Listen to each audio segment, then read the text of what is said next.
Welcome to this episode of Chakmah Choter as part of the YAHOWAH blog. I'm your host, Craig Winn. If I seem a little shocked at the moment, it's only because I am. On the way down to the library studio, I caught a post that was presented by a news source that showed a recent poll of Americans where only 6%, 16%, were in approval of America taking 4 hours out of its military time to fly a couple of B-2s over Fordo and take out the Iranian nuclear bomb production there. 16%. What's so stunning about that is that there can be nothing about bearing Fordo that would be in conflict with Trump's negotiation to prevent Iran from having a nuclear bomb. The only purpose of Fordo, the reason it's buried 300 feet beneath a mountain, is because they wanted to protect their bomb-making capability and to hide it from everyone. I mean, after all, today, Israel took out the Iranian heavy water plant that makes tritium. The purpose of tritium is to increase the yield of a nuclear bomb. But Fordo is buried too deep for any of the bunker penetrating bombs that are part of the Israeli arsenal.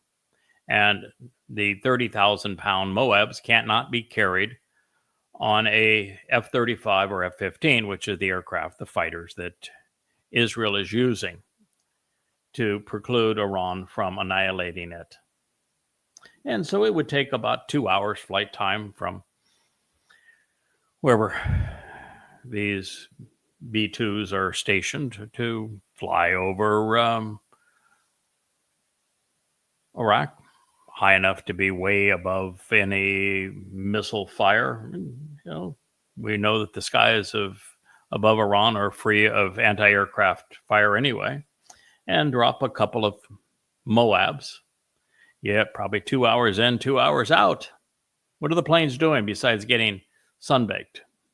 On Diego Garcia, they out there with getting a suntan, but they can't be used, of course, to protect Israel. Well, according to 84% of you. Now, I know that Marxists have served as pimps now for Muslims. We know that Muslims want Israel destroyed. And we know Marxists want what Muslims want. They're the new BFFs. But the MAGAs have also turned on Israel. Their anti-Semitism now is showing and raging. 16%. And there can be no question that it's an easy mission. No question that America is the only country with the tools to do it. No question that it would take America about 4 hours round trip to accomplish it. No question that eliminating Fordo would be consistent with what everything the world has said, that Iran can't have a bomb. 16%. I'd be ashamed, except I'm not an American anymore.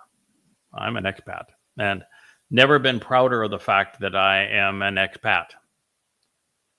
I can assure you I will do everything in my power not have to go stateside again. Rest in peace, America. You don't deserve to survive. Now, there is something that might change all of that, however. Now that the Trumpster and Witkoff are having their chit-chats again. In fact, they've chatted more in the last couple of days than they have in the 8 weeks of the charade of negotiations in terms of the foreign minister of Iran and the bribed golfing buddy of Donald Trump, Steve Witkoff. Yeah, they've actually spent more time on the phone in the last 2 days than they had spent having direct conversations in the previous 8 weeks of the negotiations.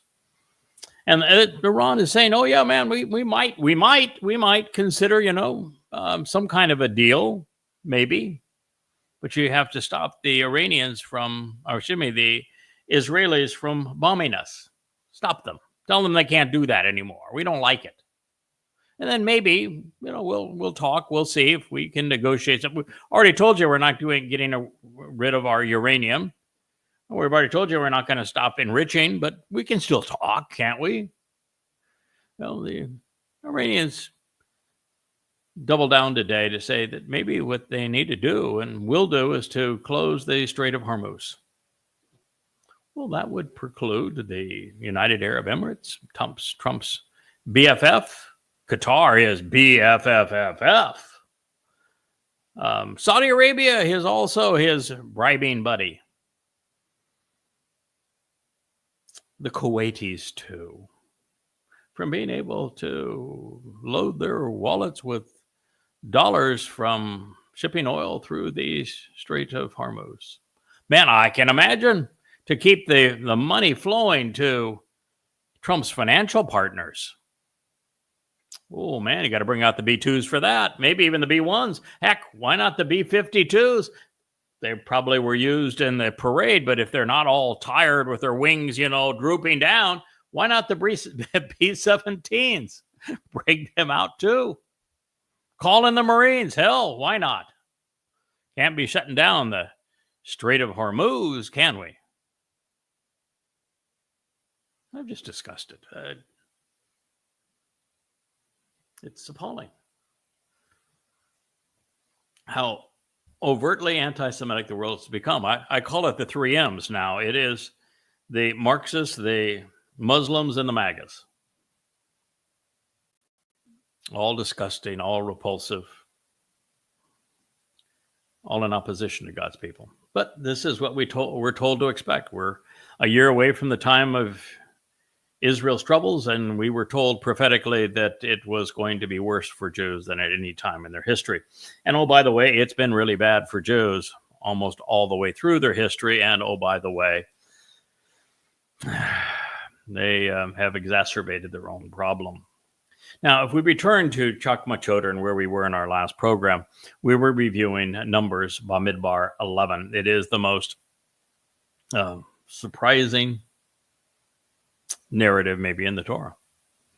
There's this notion that if you speak negatively about Jews, that you must be anti-Semitic. And clearly there's a lot of people out there that are anti-Semitic, but one thing you would not do is you would not accuse Moses, or Yahowah, the God of Israel, of being anti-Semitic, would you?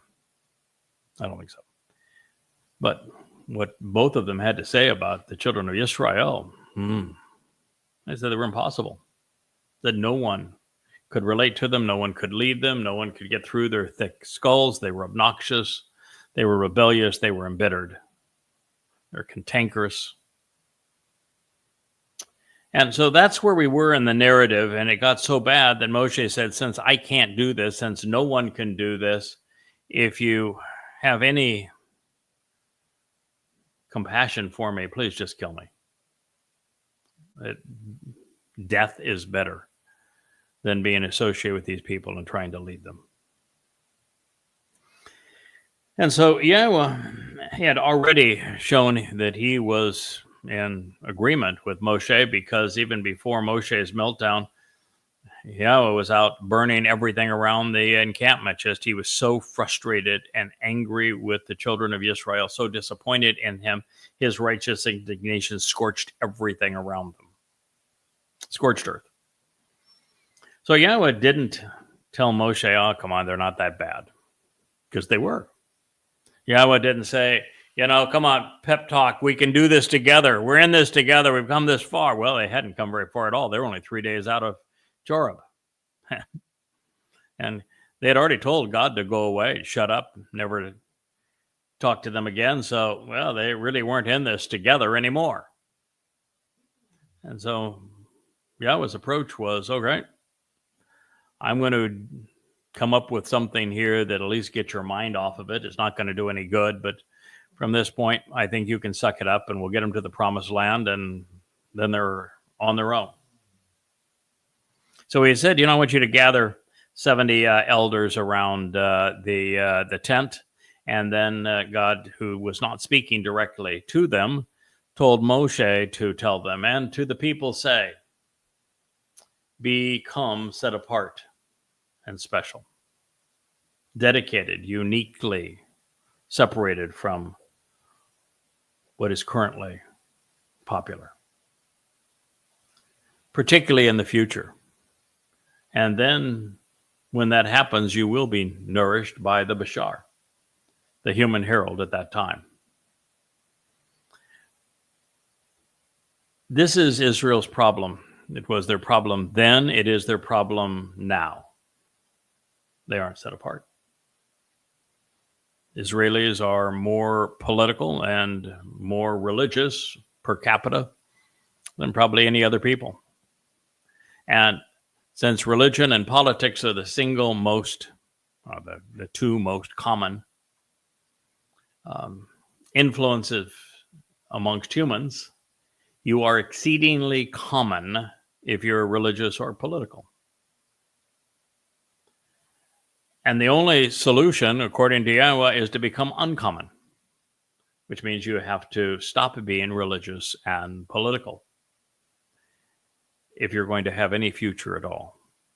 And even in my case, as the human herald at this time, I'm only going to communicate to and resonate with those who are uncommon, those who are set apart, those who disavow religion and politics. It is the only solution.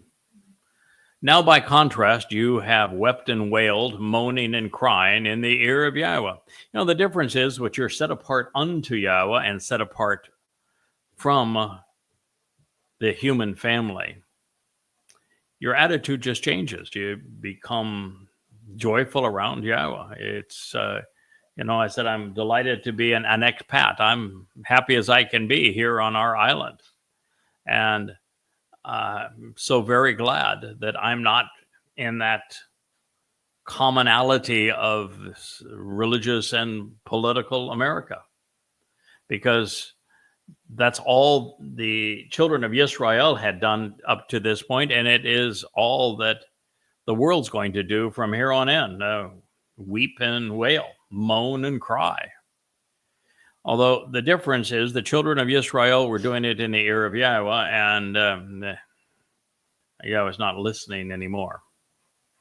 So by contrast, you have wept and wailed, moaning and crying in the ear of Yahweh to ask, who is this nurturing Bashar herald for us? Because it was better in Mitzrayim, the confining and troublesome subjugation. When you are religious, you are bound by the edicts of that religion, and most are stifling. There's probably none more rules-oriented than Judaism.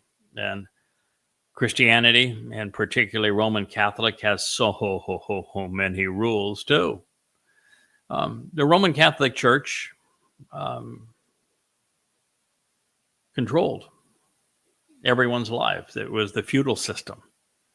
They influenced the lords and the kings, and the lords and the kings controlled the serfs. And in Islam, everyone is a slave to Allah. Islam means submission. Religion is based on the Latin word, the Roman language's term for ligament, means to bind,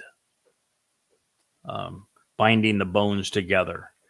And religion would be to rebind. This is God's view, and that's how you become subject to troublesome subjugation, is that you're bound to religion, and that's what the people wanted. They were religious. They liked having their lives controlled. They did not like the freedom they had in YAHOWAH. We have total freedom in YAHOWAH. We have free will and the ability to do whatever we wish to do, and we have the choice to serve with YAHOWAH or not, and how we're going to go about doing that. And children of Israel said, nope, we want to be under political and religious subjugation. That was better for us. And that's what they've done to themselves, and it is what exists to this day. Of course, with no religion having more rules than Judaism. And very few countries, by the way, are more bureaucratic with more rules than Israel. So therefore, YAHOWAH will, at the appropriate time, provide for you and on your behalf the human herald, the Bashar. And then at that time, you will be nourished. He's done what he said he would do. The human herald is Dod's herald. He's Yahweh's voice. He is the observant foreigner. He is the branch that gives new life to the fallen stump of Yisrael. He is the Zeroah, the one cultivating the harvest. He is Yada. And he is here. He's speaking to you now. This is Yahweh's solution. What God is essentially saying is that Moshe gave up on you. I have given up on you. You told me to go away and never talk to you again. Well, that's all fine. I have really no interest in talking to you. You're miserable, and you haven't changed. You're still religious. You're still erasing my name. You're still bearing my Torah under your Talmud and even calling your Talmud a Torah. You're disgusting. I want no part of you anyway. So, we have kind of a mutual standoff here. But unfortunately for YAHOWAH, fortunately for the children of Israel, God made a promise that he would have 7 Moed Mikra. He's only fulfilled 3 of them. YAHOWAH made a promise to Abraham that he would restore his relationship with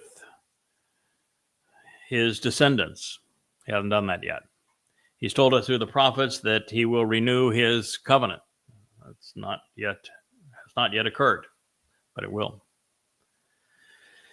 And so YAHOWAH has provided now at the appropriate time on behalf of the children of Israel a human herald, so that those who are open to God's testimony can be nourished by him. Your choice. The promise has been made. The promise has been kept. And here we are. And while we can and should commend God for doing as he said he would, and for the benefit of his people, what are we to make of the children of Israel who had the audacity to lie to God and say that he was treating them worse than the Egyptian taskmasters when they were slaves, when they were enduring apartheid and even genocide? I mean, it was as rude as it was ridiculous. Why say something so stupid? But there is a benefit even in belligerence, because now when attacked by rabbis and their ilk for trying to liberate Jews from themselves and their contrarian attitudes, my retort is that they are responding similarly to the way that they attacked God and Moshe. Say, thank you very much. I'm in good company because you said the same kind of thing to Moshe.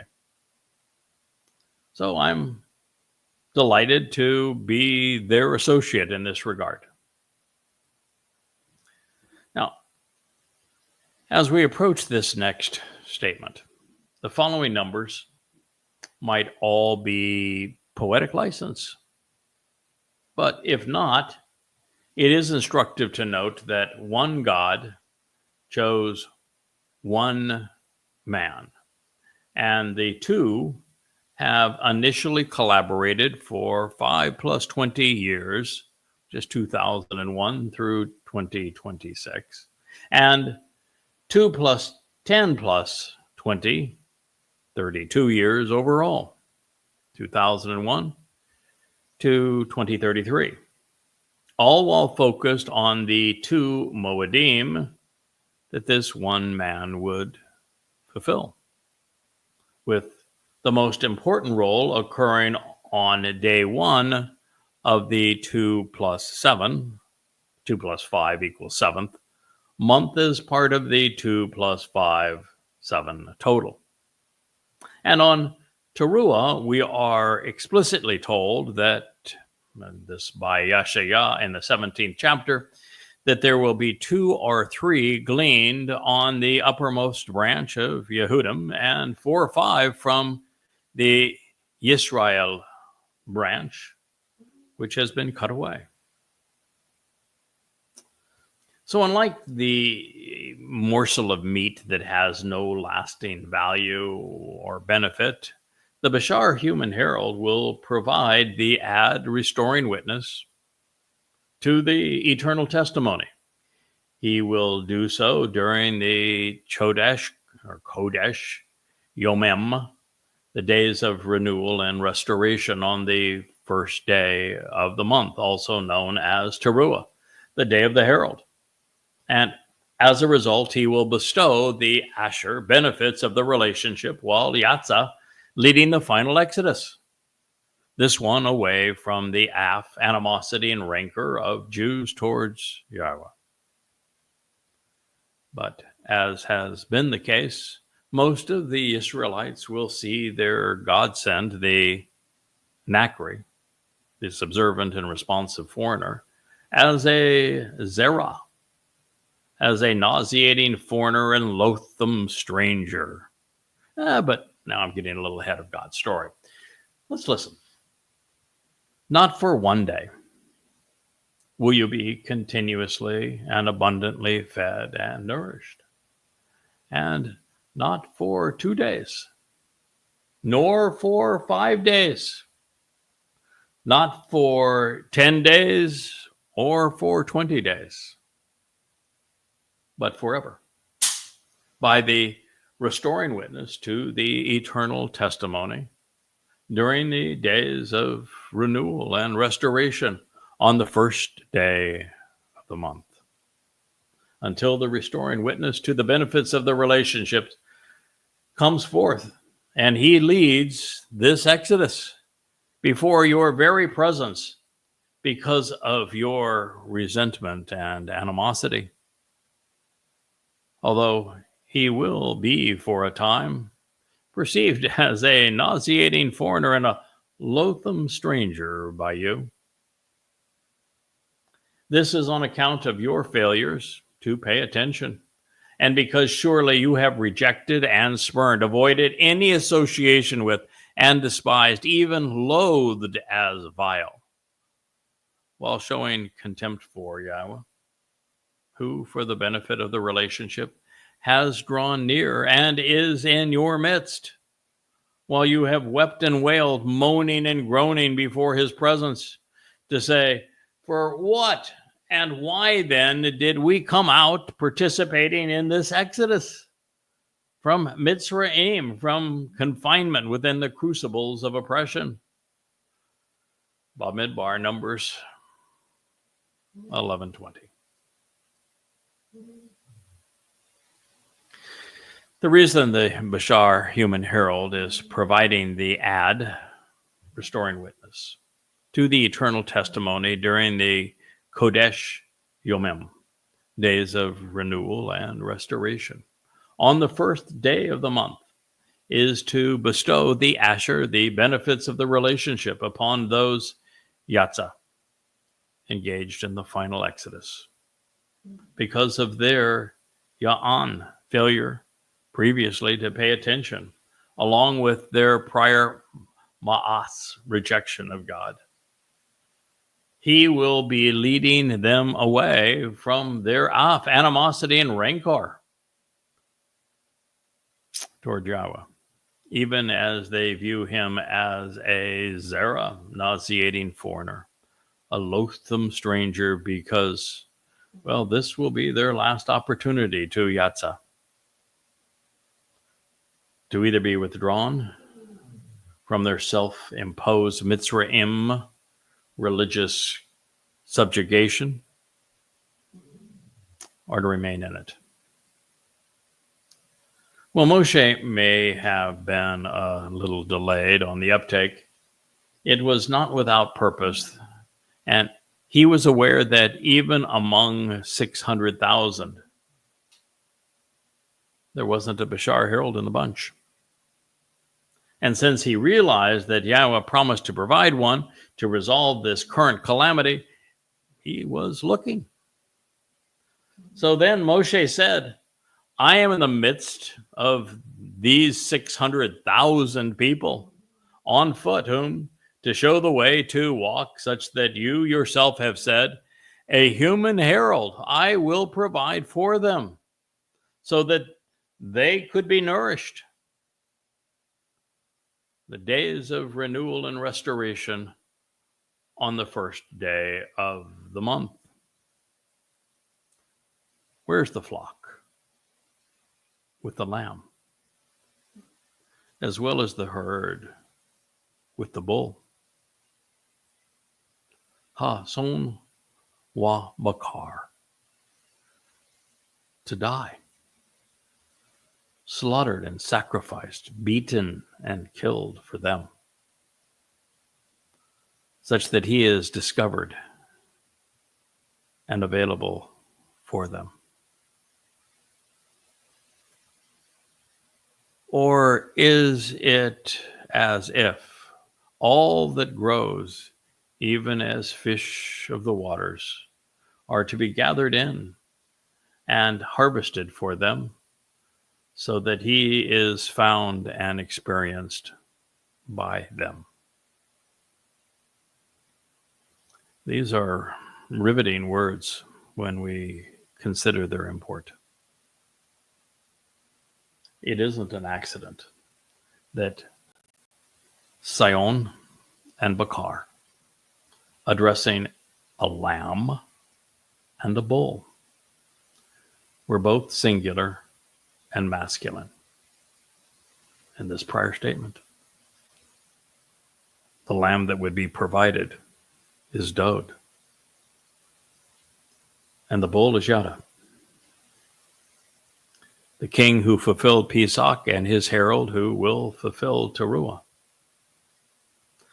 Further, their willingness to sacrifice their lives and die, beaten by the beast, one by Rome, the other by Hasatan, is advanced through Shakat, which not only conveys all of these things, but is also very sparingly used. Rather than conveying the idea of being slaughtered, as would be the case if a bashar was to be interpreted as meat rather than herald, Shakat speaks of being killed by being beaten to death. And that was and will be the fate of the lamb and the bull on the Moedim of Pesach and Towrah.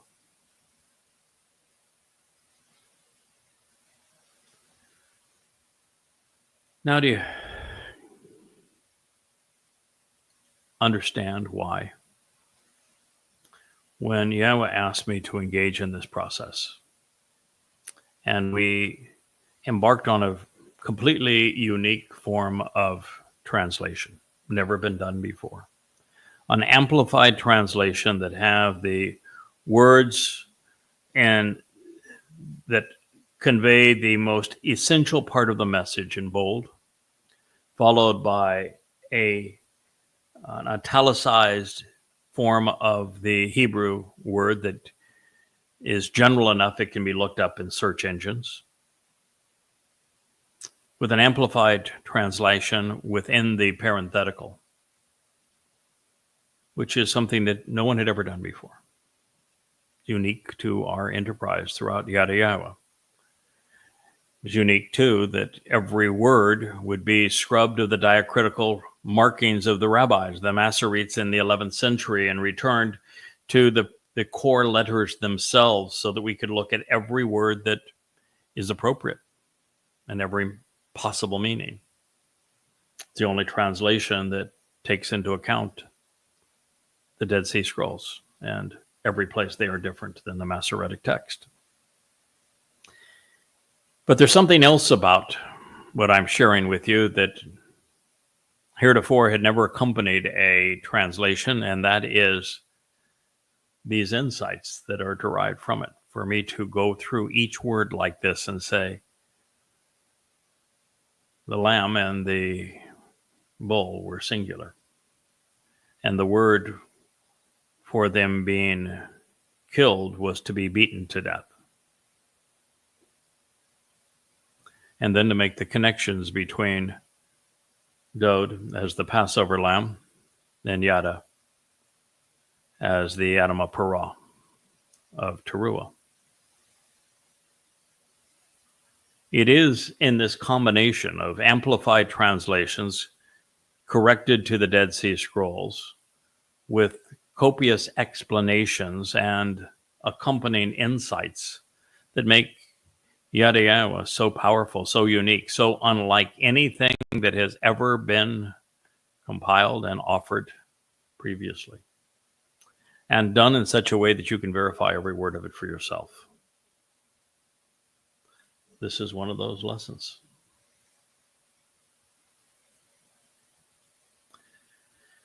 Yahowah inspired Moshe to ask when the lamb and bull will matzah be revealed and discovered, obtained, offered, and experienced.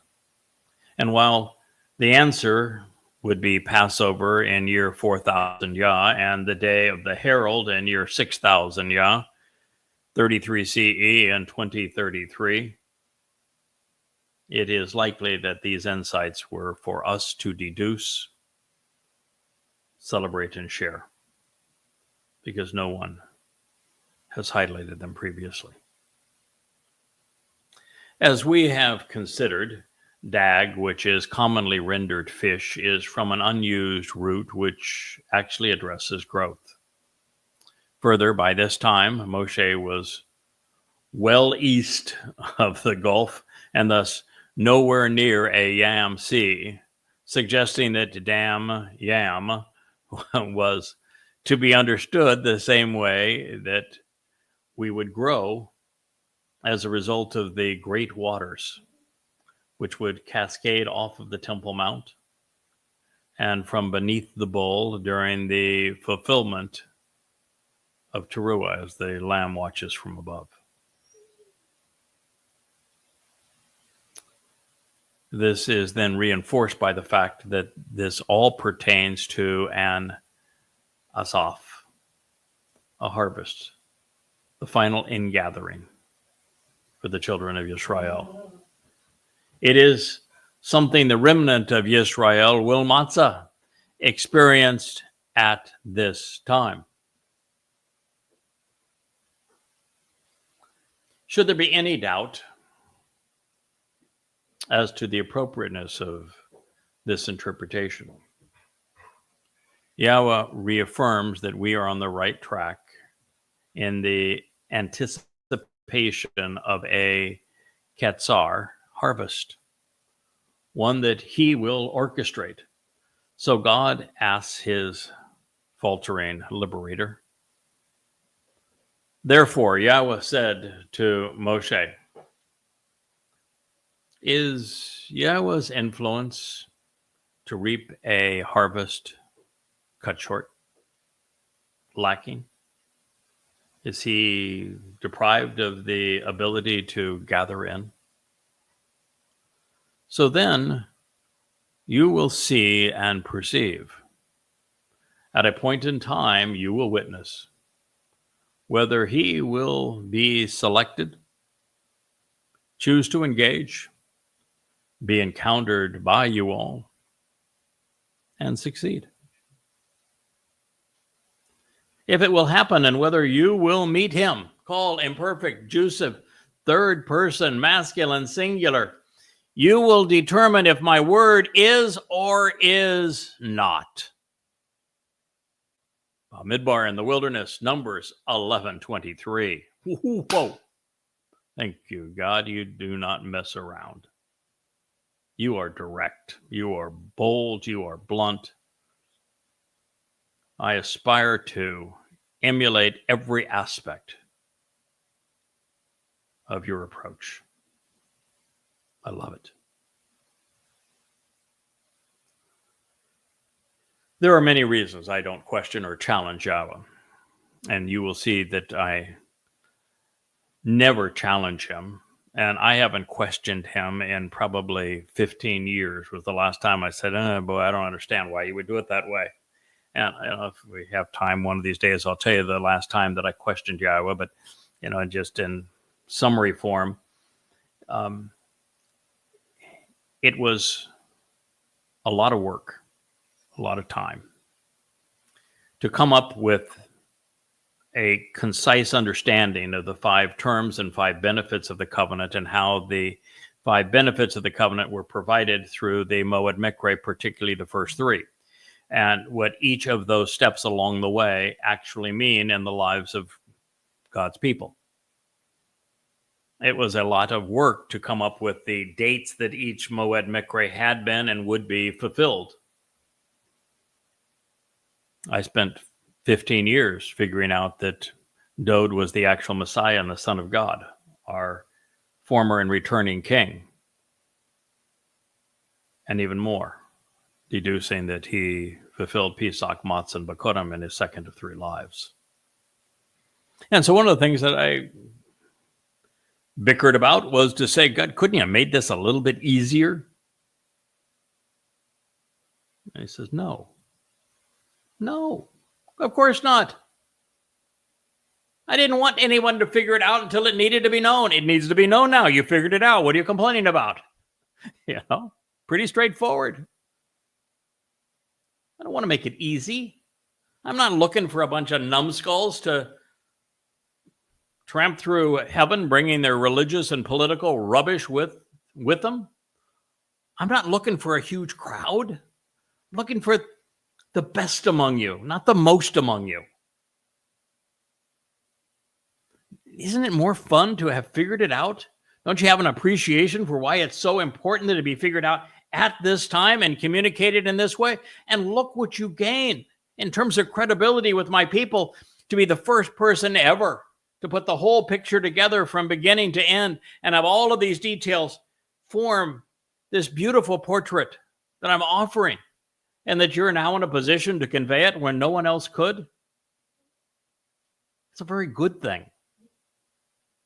Okay. That was my last argument with God. He won. I was delighted he won, actually. It makes a lot of sense. But the fact of the matter is, I don't question God anymore. I don't challenge Yahowah. And this is one of the many reasons why. Within the parameters he has set for himself, such as being consistent and reliable, Yahowah can do whatever he has promised. 2 Katzar harvests remain to be fulfilled. So Yahowah posed a rhetorical question regarding the likelihood that they would transpire as foretold. Now, I have told you that it is my opinion that God could have and should have done better than me.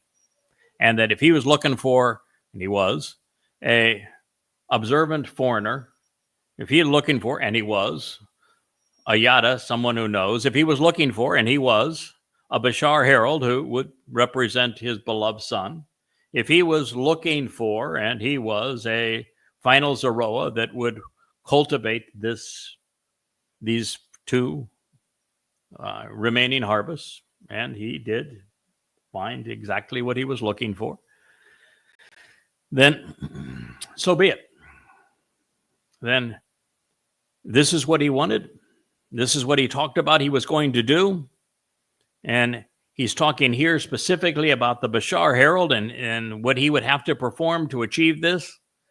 on behalf of Dode, and that he would be the one who would announce all of this, and that he would be the one to bring it to fruition so that Yahweh would achieve what he wanted, which is a productive harvest. God is saying, watch.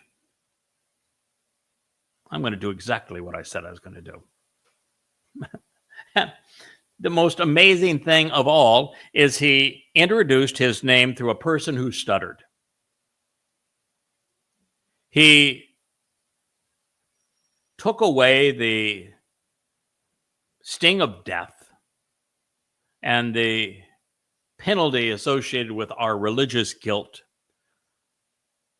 by way of his beloved Son, who cowered and cried during the insurrection by his own Son.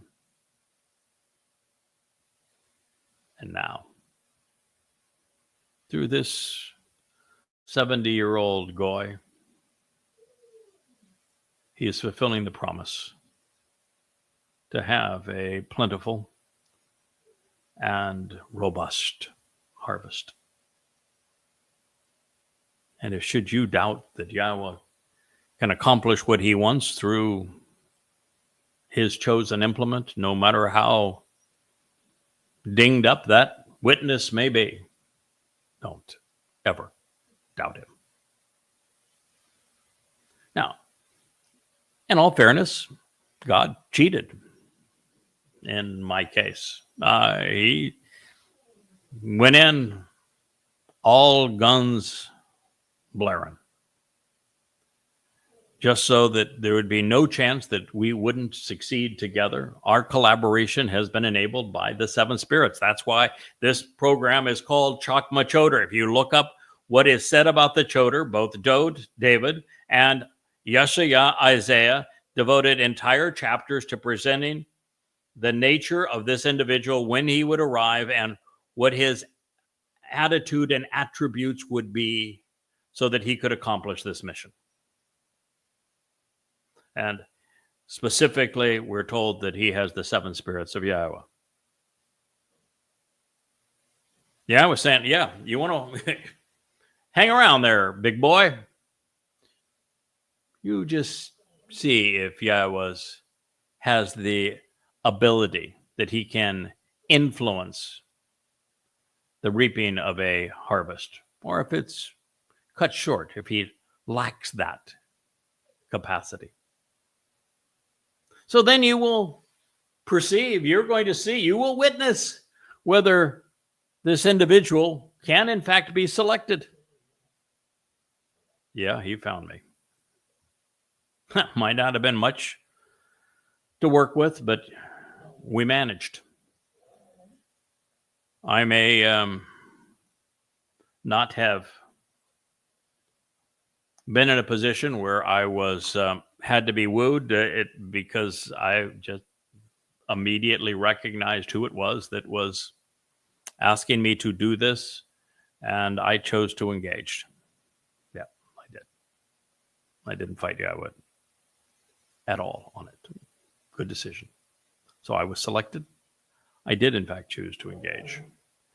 And now I am here looking you in the eye,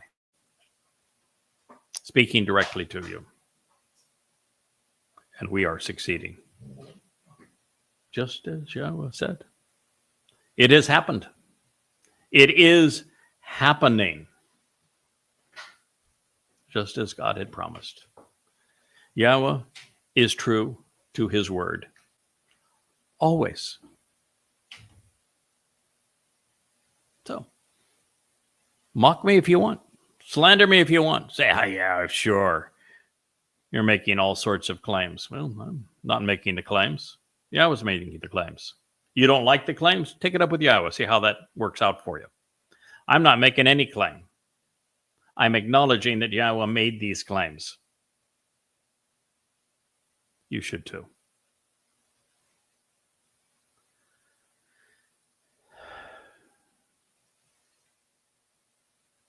Well, it is unwise for us to question whether Yahweh will fulfill his obligations and do as he has promised We clearly are in a superior position than was Moshe.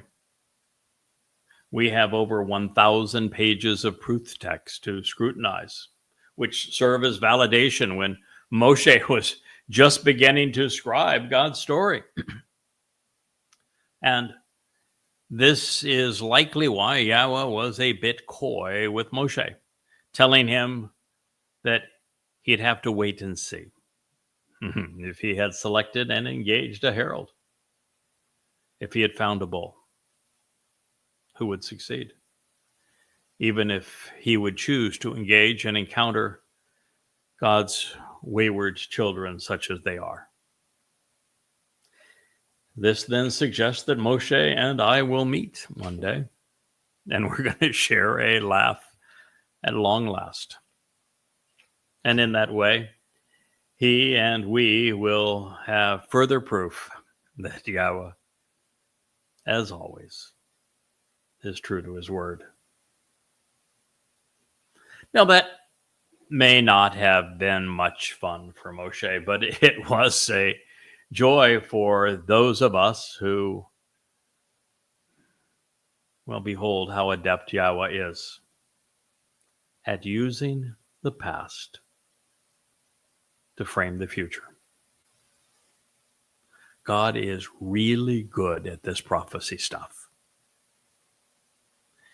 Here's a story that is completely and tragically embarrassing for the children of Israel, for Yahweh, and of course for Moshe, who had an emotional meltdown.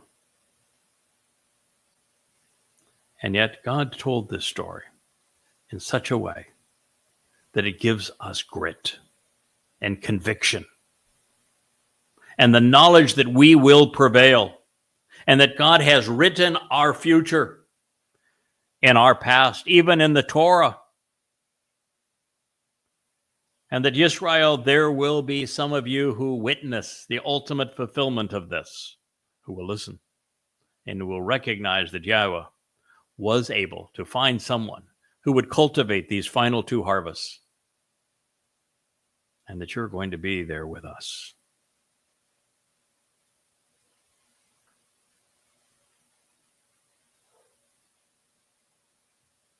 It really doesn't get a whole lot better than that.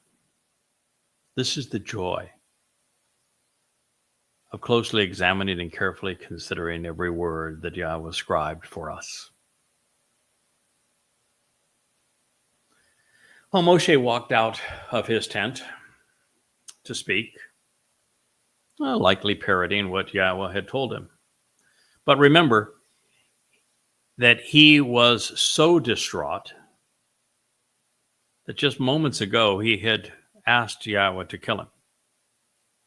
So this would not have been his best effort. And while that perspective is interesting, what's particularly telling is that Yahweh was not actually present during Moshe's meltdown. God listened and spoke, but he did both from a distance. He is just now descending. So Moshe went out and he spoke to the people, communicating through the words of Yahweh. And he gathered 70 individuals of the elders of the people so that he was present and standing with them around the tent. Then Yahweh descended, diminishing an aspect of himself within a cloud of smoke and water. And he spoke to him as he took away, holding back and reducing a portion of the Ruach spirit that, for the benefit of the relationship and to show the way, was upon him, so as to provide it to the 70 old men. And he was comparably inert and and active in a restful state with the Spirit among them. And they were as uninspired prophets of their own initiative, but they contributed nothing, not adding anything. Bamidbar in the wilderness, Numbers 11:25. Did you process all that? Understand the implications of what God just said. First, Yahweh was not a witness to Moshe's meltdown. He spared his co-worker of that indignity. He would descend at this point, and even when he descended, he spoke to him, not them. And so when Moshe went out and he spoke to the people the words of Yahweh, he gathered these 70 individuals together, the elders of the people, so that he was now present and he was standing with them around the tent. Which had to be a very bitter pill, because every one of the children of Israel was antagonistic. Moshe didn't have a single ally. Aaron was religious. Miriam, his sister, was plotting against him. And we're going to find out that Yahushua ben Nun was clueless. Caleb had yet to speak. So he gathered them together, and he was present with them outside of this tent of the witnesses, just as Elia and I will be one day soon, just a matter of, 4.5 years from now.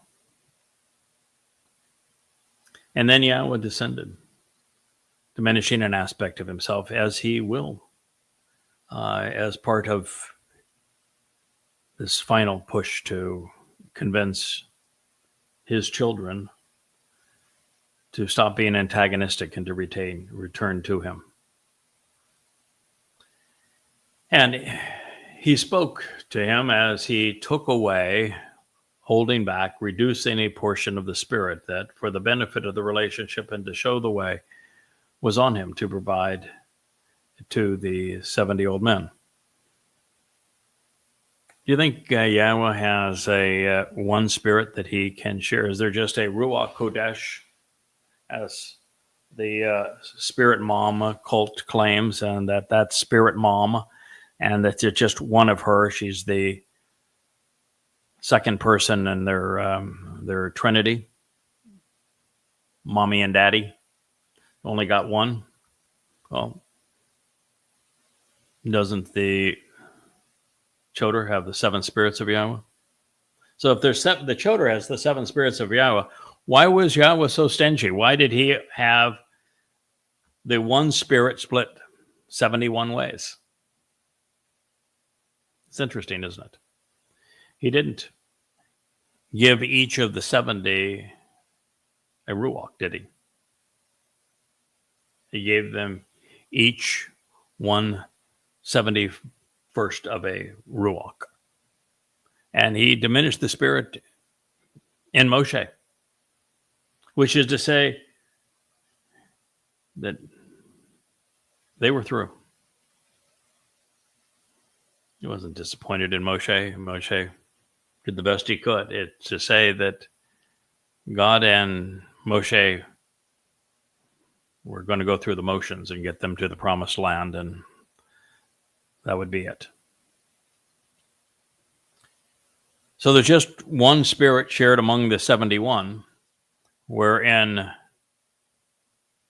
the case of the Choter, there's 7 spirits given to the one. Because Yahweh can't give up now. He can't walk away. There can be no meltdown. There can be no giving up. The harvest is approaching.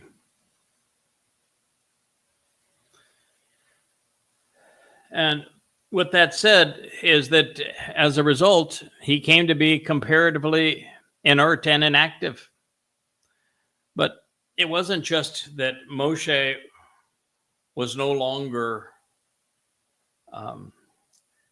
traumatized by these children of Israel. He was calmed by Yahweh, put in a more restful state, but essentially decommissioned. And because of the Hitpael stem, the 70 were not influenced by the 171st of the Spirit that they were given. They were not. They didn't benefit from this outside influence of the Spirit at all. And then we hear Lo Yashaf that they contributed nothing.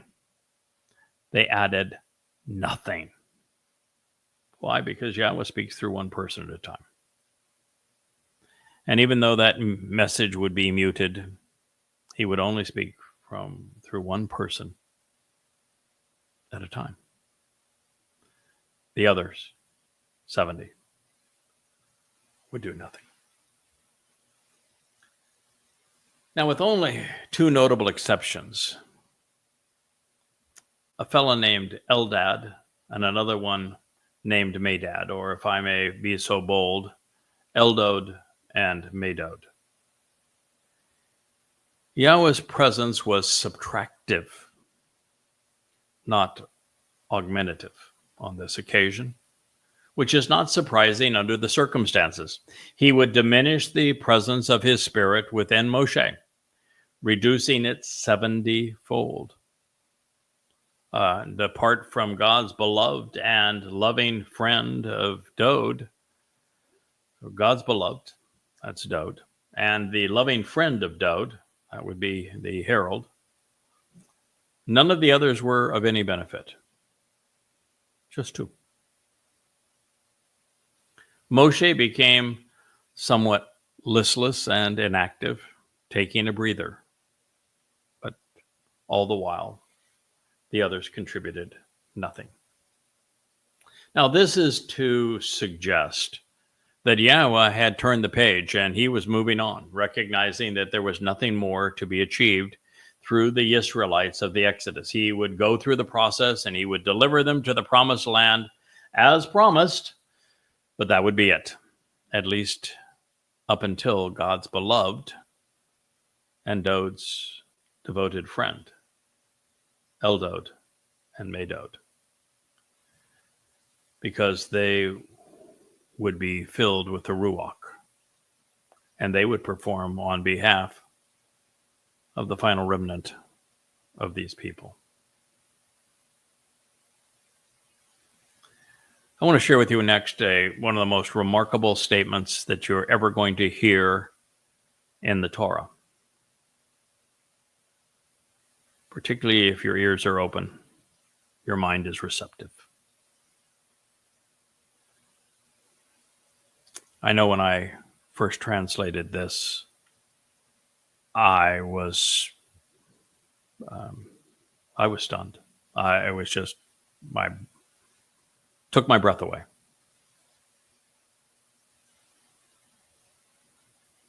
But then there were two individuals who remained, and they continued to exist to the very end. And they were spared on behalf of the remnant, Sar, who were preserved for the remainder, continuing to the very end. This is the Nifl imperfect, third person masculine singular. They carried out and would receive the benefits associated with being spared on behalf of the remnant over the course of time. Within the encampment as a favor. Within the camp from Ma to consider the implications of Chana, to come down to pitch a tent, to camp out as a merciful favor. The one man's name is Eldod, God's beloved. Eldod is beloved of God from El, God, and Dod, beloved. Are you familiar with a fellow named Dod? And that he is Yahweh's beloved?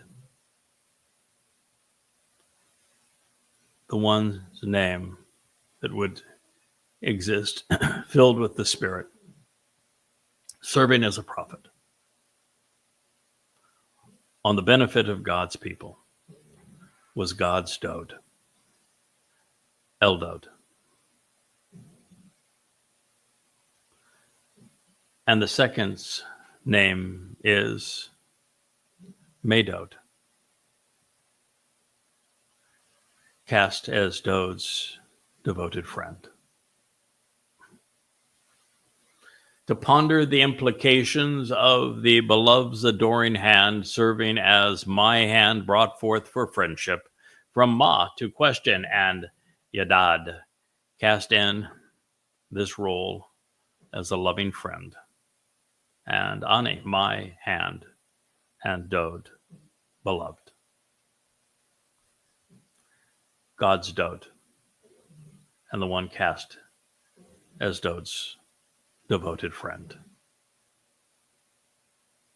The one's name is Eldod,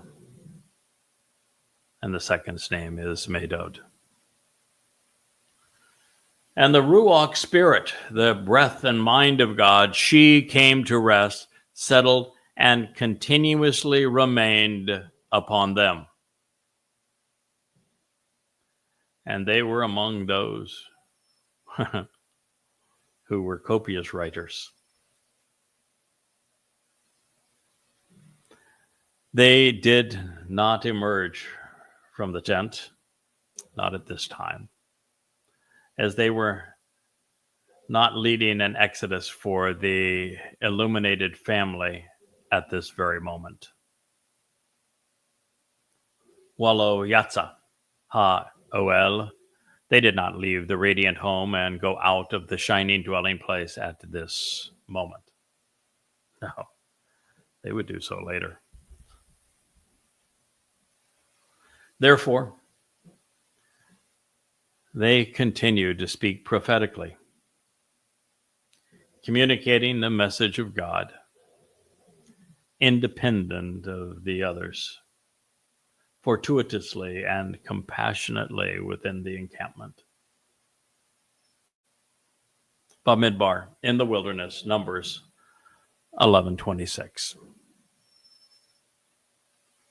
I have some appreciation now why I wanted to share this with you.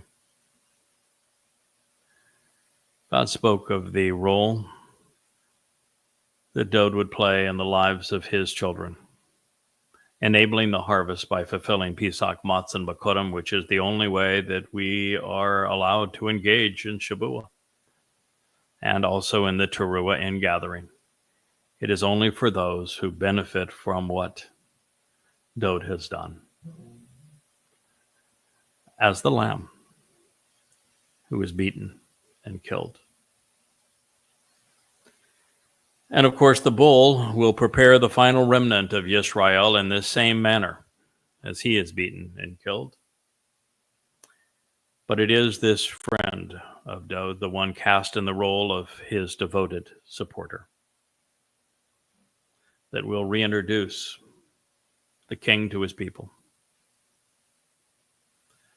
that will make them aware of what Dod has done, and particularly in the second of his three lives, as he was the one who was crucified in 33 CE as the Messiah and the Son of God, fulfilling Passover as the Lamb. He was the real Messiah. He is the real Son of God. He is the actual Savior. He is the authentic and returning King. None of which was known until the one cast in the role of supporting him, of supporting Dod, was chosen by God. and that God enabled the successful harvest through him. This is, in fact, the story of how Yahweh's Ruach enabled the lamb and the bull, Dod and Yada, Medod and Eldod.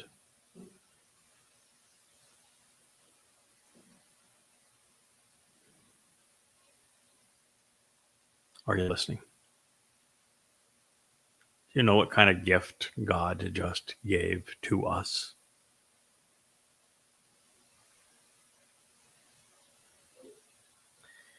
When Moshe stumbled and the elders of Israel failed, Yahweh brought in reinforcements by the way of the great and final Zeroah, Eldod and Medod, Dod and Yahweh, Dod and Yada. They would not only be filled with the Spirit, the Ruach of Yahweh would remain on them. Remember we were told about Dod, that the Spirit of Yahweh came upon him and would never leave.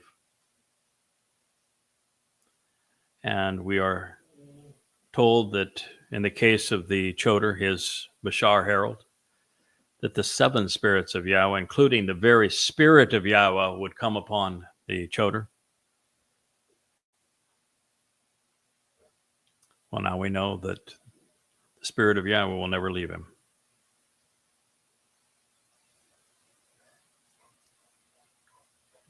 As a result of her inspiration, they would be and have been prolific writers. No one wrote more than Dod with his Mizmor and his Mashal. Well, that is until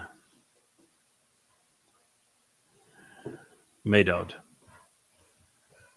would write 35 volumes, being more prolific as a writer than anyone ever speaking for God.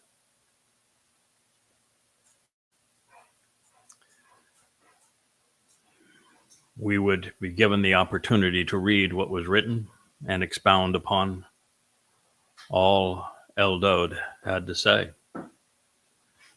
particularly as Medod would analyze it and share it with us. And so it would be with Moshe, Dod, and Yada, writing more than all of the others combined. From Moshe, the Torah, from Dod, the Mizmor, and the Mashal, and from Yada, the 35 books of Yada Yahowah. Even as you can hear and see probably that tail that was wagging in the background, even Asher, my beloved yellow lab, agrees. Prophecy fulfilled. It's one of the many, many, many reasons we know that when God said that he is going to accomplish all these things, there's no alternative. I'm not claiming to be this individual. God is claiming that I am this individual. There are no possibilities of anyone else. No one has done these things. Well, and that their contributions would be for another time. Eldod and Medod did not emerge from the tent, not then. But those they represented would 400 years thereafter. What I did not expect, however, is that while we know that Moshe and Dod were the most prolific and powerful of the prophets, it is insinuated here that Dod's helping hand also has some prophetic attributes, even if only limited to speaking for God at this time. But that's a humbling realization that comes with considerable responsibility. This is therefore Yahweh's great favor of compassion for those who want to camp out with him forevermore.